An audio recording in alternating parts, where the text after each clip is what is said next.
margarine in there, or the shortening. The milk is ready.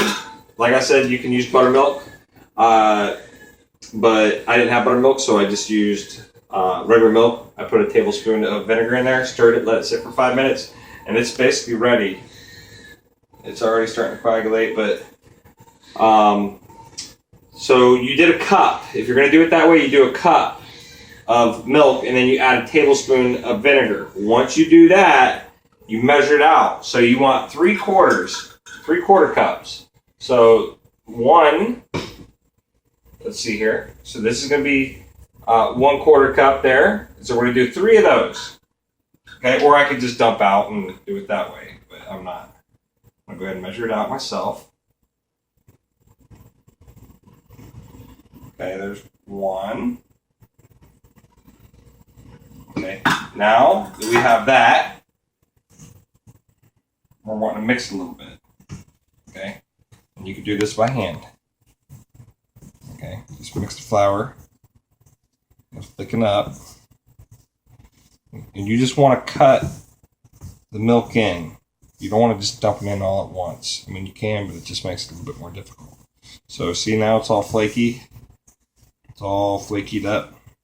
Okay, so I'm going to do another cup, another 1/4 cup. Like I said, 3/4. So we've already done 1, 2.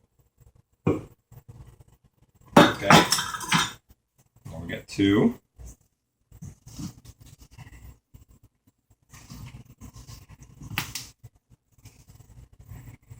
Don't be afraid to get your hands dirty either, guys. If you're afraid of getting your hands dirty in the kitchen, then maybe you shouldn't be in the kitchen. You gotta get your hands dirty if you want good food. Okay? So we only have 1 more 1/4 cup left, and it's ready to go. So let's go ahead and add that last cup in. That last 1/4 cup. Okay? And 3.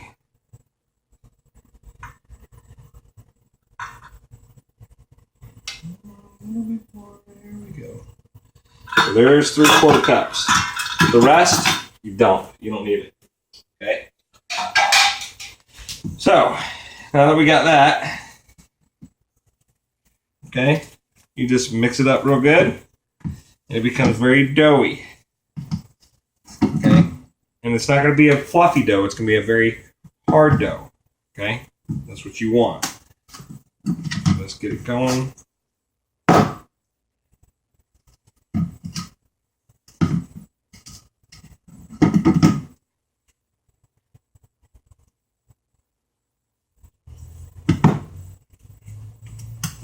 I might need a little bit more flour. Just a little bit. Just a little bit, tiny bit too wet. We need it a little bit more.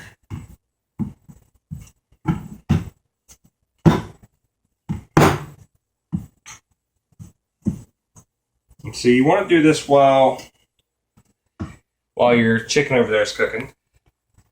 Because your chicken is boiling over there. Alright, so now we're probably good.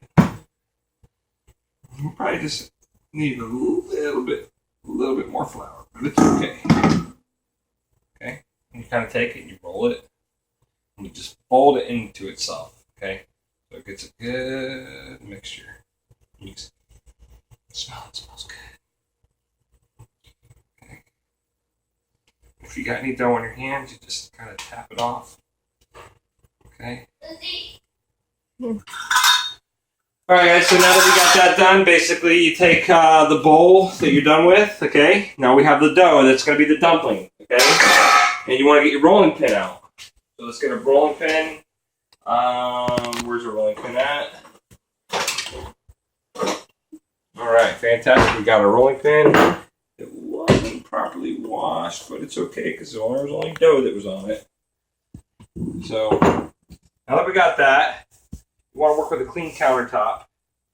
So, make sure there's no ants running around it. We've been having an ant problem lately. Okay? So let's go ahead and get some flour out. Okay. I like to keep my flour in the fridge. I know a lot of people like to just keep it in the cover, but I do not trust bugs, and I do not trust larvae hatching in my flour. And when you do it in the fridge, chances of larvae hatching are very slim. So now that we have that, you can even use a sift. That's good. This is actually called a chimwa. So you just sprinkle some on the countertop, like so. Like I said, you can go ahead and flatten her down, roll her over.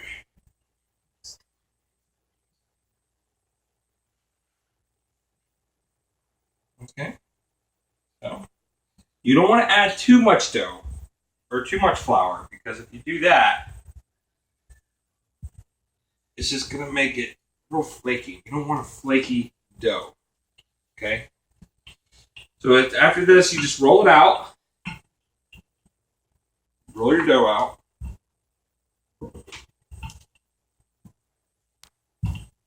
Okay? You don't have to roll the actual whole thing out.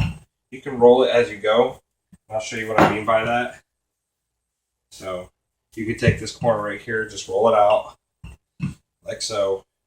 And the thing is you don't realize it, but you're wanting to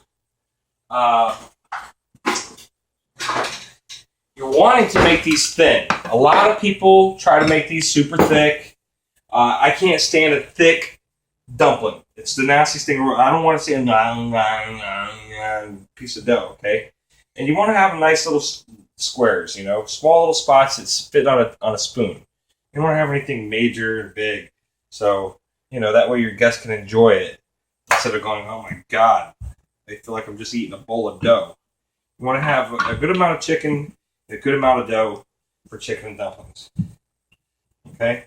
So once we do that, let's go ahead and do it this way. We go swoop, swoop, swoop, swoop, swoop, and let's go ahead and cut them all up. If you had a pizza cutter, it's a lot easier. I just don't have a pizza cutter, so I'm having to use a knife. Okay? So now that we have our nice little squares, take your squares and you just throw them in a bowl. Okay? Take your squares and throw them in a bowl. Now, a lot of times when you make your chicken and dumplings, what happens is your chicken and dumplings taste a lot better the next day because all those flavors get to marry each other in the fridge. So it just tastes a lot better. So then we got our dumplings. And if you kind of crumble them up a little bit, it's okay. You can stretch them out.